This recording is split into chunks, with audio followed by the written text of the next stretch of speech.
अगर आपको इडली डोसा खाने का मन हो रहा है तो बिना सोचे ये झटपट हाई प्रोटीन नाश्ता ज़रूर ट्राई कीजिए। ऐसी हेल्दी और टेस्टी रेसिपी के लिए चैनल को सब्सक्राइब करना ना भूलें। इसे बनाने के लिए हरी मूंग दाल लेनी है, ये लगभग 200 ग्राम है। इसे पहले 5 से 6 घंटों के लिए भिगो कर रख दें। देखिए मूंग दाल कितने अच्छे से फूल गई है। इसका पानी निकाल कर मिक्सी जार में ट्रांसफ़र करें। अब इसमें डालें हरा धनिया, 3 हरी मिर्च, साथ ही 1 इंच अदरक का टुकड़ा और 3 से 4 लहसुन की कली। थोड़ा पानी डालकर इसका दरदरा पेस्ट बना लें। ये प्रोटीन, फाइबर से भरपूर एनर्जी भरा नाश्ता जिसे आप ब्रेकफास्ट, बच्चों के टिफिन या डिनर में भी बना सकते हैं। बाउल में निकाल कर थोड़ा नमक डालें, अच्छे से मिक्स करें और देखिए कलर एंड टेक्सचर कितना शानदार आया है। आप चाहें तो बाकी मसाले जैसे लाल मिर्च, हल्दी पाउडर भी डाल सकते हैं, लेकिन एक बार इस तरीके से ज़रूर बनाएं, बहुत ही पसंद आएगा। अब इसे 5 मिनट के लिए रख दें। अब हम बढ़िया से चटपटी स्टफिंग बनाते हैं। इसके लिए 200 ग्राम पनीर लें। पनीर को आप मीडियम ग्रेटर से ही ग्रेट करके डालें। इसके बाद इसमें डालना बारीक कटी हुई प्याज, टमाटर के अंदर का पार्ट रिमूव करके ही डालें और साथ ही हरा धनिया और बारीक कटी हुई हरी मिर्च।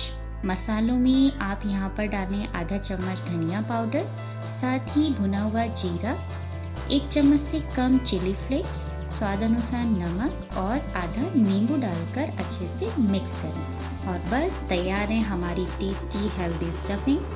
बिना तेल के शुरू करते हैं।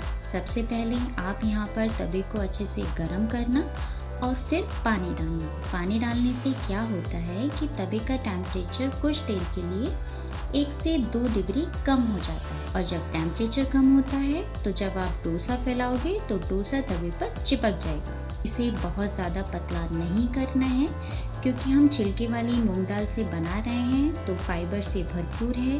फाइबर ज़्यादा रहने से थोड़ा मोटा ही बनेगा। बस अच्छे से फैलाने के बाद आप यहाँ पर घी या तेल डालना और जैसे ही रंग चढ़ जाए डोसे को पलट के भी सेक लेना। आप देख सकते हैं कितने अच्छे से सिका है, कलर एंड टेक्सचर बहुत बढ़िया आया है। कुछ देर सेकने के बाद इसको पलट देना, फ्लेम को बिल्कुल लो ही रखना है। फिर अपनी हेल्दी टेस्टी स्टफिंग डोसे के सेंटर में इस तरह से रखना। ऐसे बनाने से आपके बच्चे भी मज़े से खाएंगे और बड़ों का तो फेवरेट होता ही है। इसको मैंने 2 से 3 मिनट तक पकाया है और अब इस तरह से फोल्ड कर लें और देखिए कितना बढ़िया लग रहा है, बहुत ही क्रिस्पी बना है। इस तरह से आप बाकी सारे डोसे बना लें। इस तरह से कट करके सर्व करें। आप चाहें तो बिना कट के भी सर्व कर सकते हैं। बहुत ही टेस्टी, एकदम क्रिस्पी। इसे ग्रीन चटनी के साथ एंजॉय कीजिए। कैसी लगी आपको ये रेसिपी मुझे कमेंट सेक्शन में